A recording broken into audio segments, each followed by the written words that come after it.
Well, if you're craving a Chicago-style Red Hot, you don't need to look any further than Windy City staple Portillo's. It's a fast casual restaurant chain continuing its nationwide expansion with new locations in Florida and plans to open as well in Texas. So a lot going on in this space. Let's bring in Michael Osanloo, Portillo's CEO, for more on this. Michael, great to have you on the program. Your company is young in its life as a publicly traded company, but obviously a lot of expansion that you're planning going forward. Tell us a little bit about the type of environment that you're trying to expand. And obviously inflationary pressures, I'm sure, making it more expensive across the board. How you're operating in this uncertain environment. Yeah, well, first, thanks for having me on, Brian. Really, really great to see you. Look, our expansion, we are, as you said, we're 6 months into our public journey, but we're a 59-year-old brand that really has stood the test of time, and we're very proud of that. And our expansion plans are pretty deliberate. We really want to expand along the Sun Belt, places like Florida and Texas and Arizona.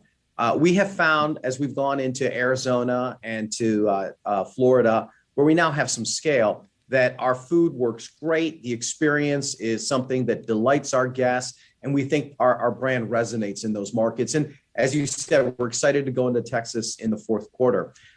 We're following growth, Brian. We're going to places where the population is growing, where the economies are healthy, where there's a great environment for companies, and where maybe the labor situation is not quite as challenging in some other markets. So that's what we're doing. We're following the growth.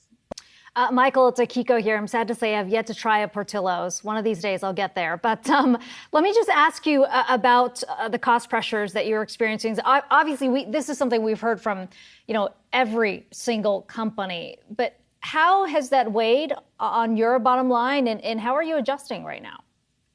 Well, I mean, we're all facing it. And I think we were early in announcing it to the markets in early this year. We said that we're seeing 13 to 15% commodity inflation.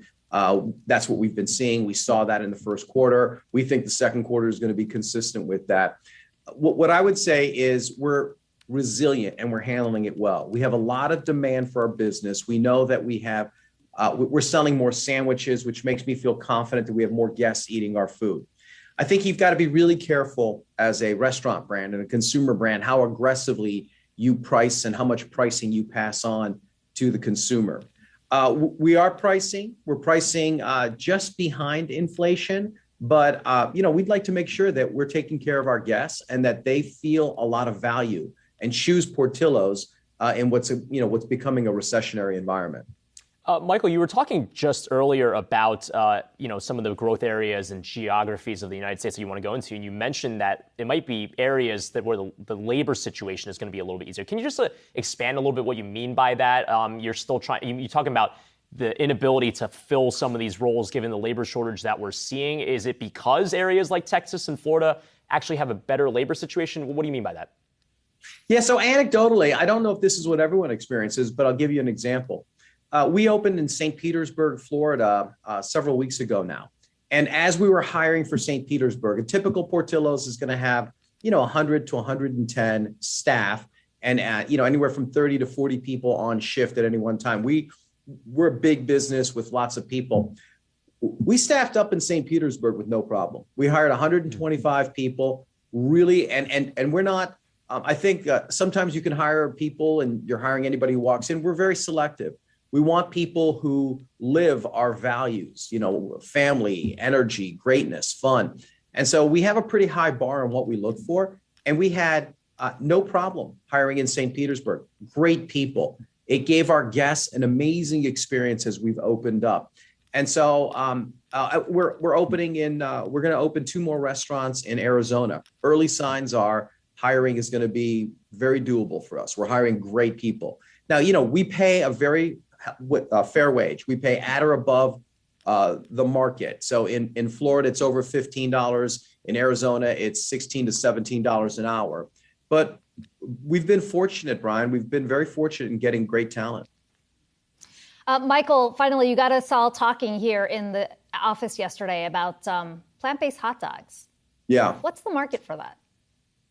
Well, here, I'm going to give you a confession. When the team first pitched this idea to me, I was like, I don't know, no way. We're Portillo's. one of the hallmarks of what we do is that our food has to be absolutely delicious. I don't want to sell something that's better for you but doesn't taste good, right? If no one eats it, there's no point in doing it. And my mouth convinced me that they were right. The team was right. This is a delicious product. Forget that it's plant-based. It's got pea proteins. The partner who produces it is world-class at doing this. It's just a delicious product.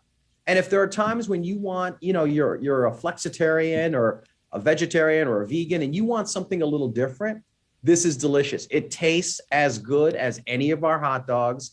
It just so happens that it's made with plant protein and not animal protein. But I'm a big fan of it now.